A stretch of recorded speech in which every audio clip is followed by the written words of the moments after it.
नमस्कार, मैं हूं प्रशांत और ये फिल्म नहीं आसान के इस एपिसोड में आज मैं खड़ा हूं फीवर 104 के ऑफिस में। यहाँ मैं इसलिए आया हूं कि यहाँ पे एक ऐसे डायरेक्टर आने वाले हैं जिन्होंने एक वक्त में हिंदी सिनेमा को ऐसी फिल्म दी एक जिसने हिंदी सिनेमा का रुख मोड़ दिया और हिंदी सिनेमा चौंक गया कि इतने कम बजट में एक फिल्म कैसे बन सकती है। कौन है ये तो मैं बाद में बताऊंगा, लेकिन इनके बारे में आपको इतना बता दूं कि तब से लेकर अब तक इन्होंने बहुत सी फिल्में बनाई हैं जिनको राष्ट्रीय और अंतर्राष्ट्रीय स्तर पे पहचान भी मिली, सराहना भी मिली और अवार्ड्स भी। मिलते हैं बस थोड़ी देर में, आप भी जान जाएंगे कौन है ये।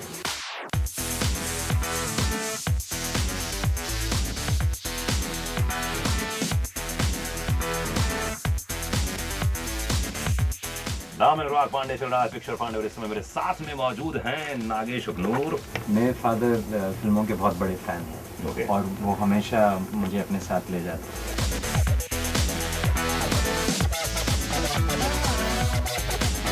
हाय नागेश। मैं आपको बता दूं नागेश के बारे में तो आपको बता चुका हूँ, ये है Anurag Pandey, picture Pandey. I think that's better. बिल्कुल है ना। नागेश की फिल्म आ रही है धनक, जिसका वो पब्लिसिटी प्रचार कर रहे हैं और उस प्रचार के चलते ये आए हुए थे फीवर 104 के ऑफिस में। पिक्चर पांडे आपका जो एक कैरेक्टर है रेडियो के लिए, ज़्यादातर उसमें आप ओल्ड फिल्म 70s 80s उस तरह का करते हैं। नागेश को किस तरह फिट किया उसमें? ओके, नागेश बता दूं कि पुरानी फिल्मों के बहुत बड़े शौकीन हैं। इन्होंने पहली हिंदी फिल्म डॉन देखी थी मिस्टर बच्चन की। क्या बात है, मेरी भी फेवरेट है ना। तो मेरा जो पिक्चर पांडे स्टाइल है वो 70 mm का है। मैं अनुराग पांडे चल रहा है पिक्चर पांडे, मतलब लार्जर देन लाइफ जो हमारी हिंदी फिल्म इंडस्ट्री हुआ करती थी। अभी इन जैसे डायरेक्टर आ गए हैं जो थोड़ी सटल फिल्म बनाते हैं, थोड़ी दिल को छूने वाली बनाते हैं। इनकी जो नॉलेज है, जो फिल्मों के बारे में प्यार है, सोचिए अच्छा खासा इंजीनियर आदमी है। हिंदी फिल्म इंडस्ट्री आ गया 5 साल नौकरी करने के बाद, अच्छी खासी पैसा भी लगा दिया, फूंक नहीं दिया, लगा दिया। पहली फिल्म बनाने के बाद फिर से बैक टू अपने पवेलियन पहुंच गया, फिर नौकरी की, फिर दूसरी फिल्म की तैयारी की। मतलब कहने का मतलब इतना डेडिकेशन जो होता है यार, वो मेरे लिए फिल्म इंडस्ट्री के लिए, किसी भी कला के लिए, कलाकार वो होता है जो कला को नया आकार दे। बिल्कुल सही बात है। तो उसने वो जो कला को आकार दिया, वाकई नागेश अग्नूर इसीलिए ग्रेट है, महान है। उनकी नई फिल्म आ रही है, बधाई हो। तो बहुत बहुत शुक्रिया अनुराग हमसे बात करने के लिए। Thank you. धनक से शुरू करते हैं। धनक जो है आप पहले फेस्टिवल्स में लेके गए, काफ़ी वाहवाही हुई है फिल्म की। तो ये एक सोची समझी रणनीति है कि पहले फेस्टिवल में फिल्म को गर्म किया जाए फिर इधर आया जाए। ये बिल्कुल कोई प्लान स्ट्रैटेजी नहीं है जी। मैं हमेशा जब फिल्म बनाता हूँ 19 साल से अप्रोच यही रहा कि मुझे वर्ल्ड वाइड ऑडियंस चाहिए। अगर इंटरनेशनल फेस्टिवल्स में आपको जाना है तो आप होम कंट्री में कभी पिक्चर रिलीज नहीं कर सकते। So that's why you are forced to distribute करना।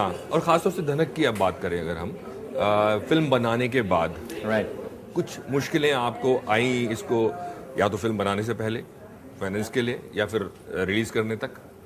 आपने कहा ये स्ट्रैटेजी है फिल्म फेस्टिवल्स तक ले जाने, अक्सर लोग ऐसा करते हैं। बट एक्चुअली रिसेंटली आप पिछले 2-3 साल में इसमें कुछ फ़ायदा रहा, specially the audience is younger, they are changing. पहले अगर आप याद करो तो अगर आप फिल्म फेस्टिवल में कोई फिल्म ले गए और फिर वापस उसको इंडिया में रिलीज़ किया तो it was death at the box office. So लोग डरते थे कि ये भी बोलने कि अरे यार ये फिल्म फेस्टिवल में गई है। सही बात। Today's the value has change और जिस तरह से रिस्पॉन्स हुआ है internationally, I think it's only been valuable, क्योंकि धनक ऑलरेडी 43 फिल्म फेस्टिवल्स में जा चुके हैं आज के तारीख में।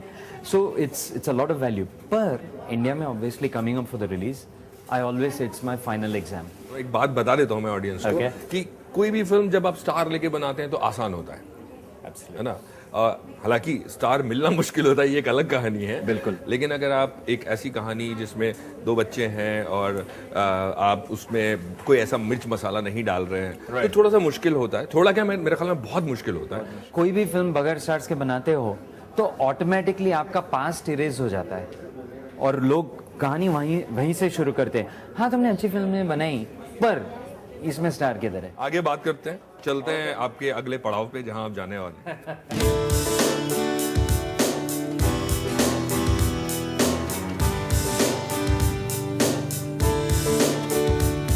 तो रेडियो स्टेशन में इंटरव्यू करने के बाद अब हम जा रहे हैं एक बुक लॉन्च के लिए। धनक का एक बुक लॉन्च हो रहा है। प्रोग्राम का नाम है ये फिल्म नहीं आसान। और आपके लिए फिल्मी सफर कितना आसान या मुश्किल रहा है मैं आपसे आगे पूछूंगा।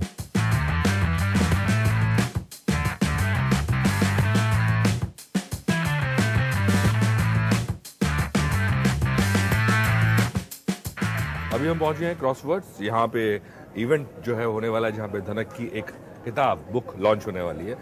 हम लोग बात कर रहे थे धनक, लेकिन धनक से मुझे लगता है धनक तक का सफ़र बहुत आसान नहीं था।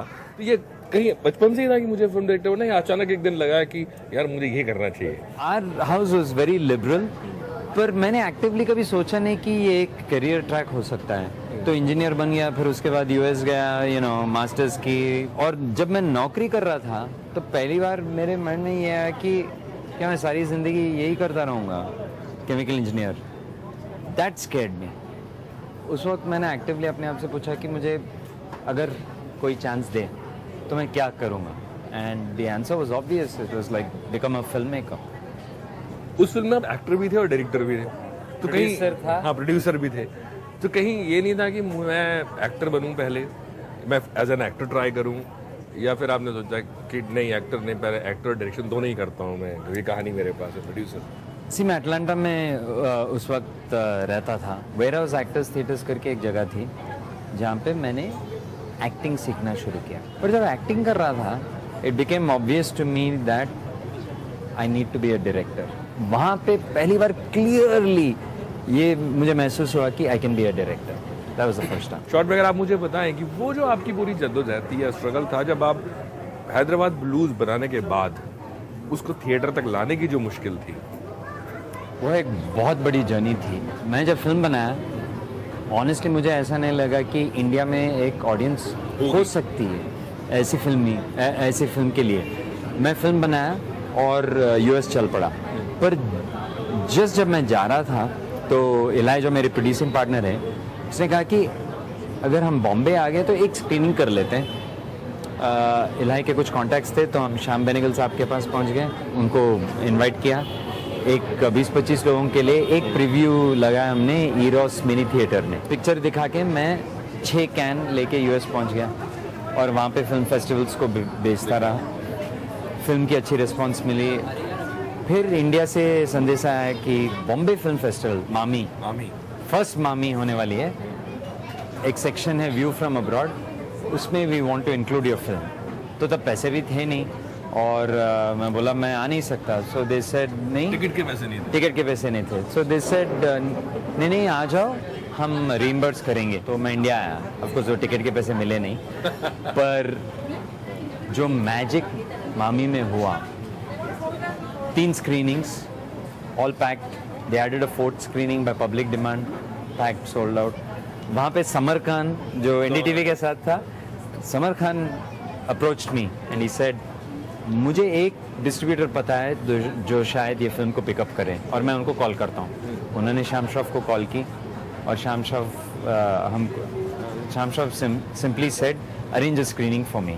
और शाम श्रॉफ अकेले आए, ऐसा देखा उन्होंने और बाहर आके बोले I want the picture. We couldn't imagine, we were so excited. But he said one thing, मैं पिक्चर लूँगा सिर्फ एक ही कंडीशन पे कि आप इसको सेंसर करवा के मुझे बगैर कट्स के डिलीवर करें, otherwise I won't take the picture. 4 महीने लगे सेंसर बोर्ड के साथ, जो लड़ाई करनी पड़ी, इवैल्यूएशन कमेटी, रिव्यू कमेटी, और फिर हम ट्राइब्यूनल तक गए और मिड अप्रैल में क्लियरेंस मिली। मैं भी आपकी प्रेस कॉन्फ्रेंस में सुन रहा था कि उड़ता पंजाब को 89 मिले, आपको 91 कट्स मिले। तो 18 साल पहले भी हाल वही था जो आज है। तभी भी लड़ाई लड़नी पड़ती थी, आज भी लड़ाई लड़नी पड़ती है।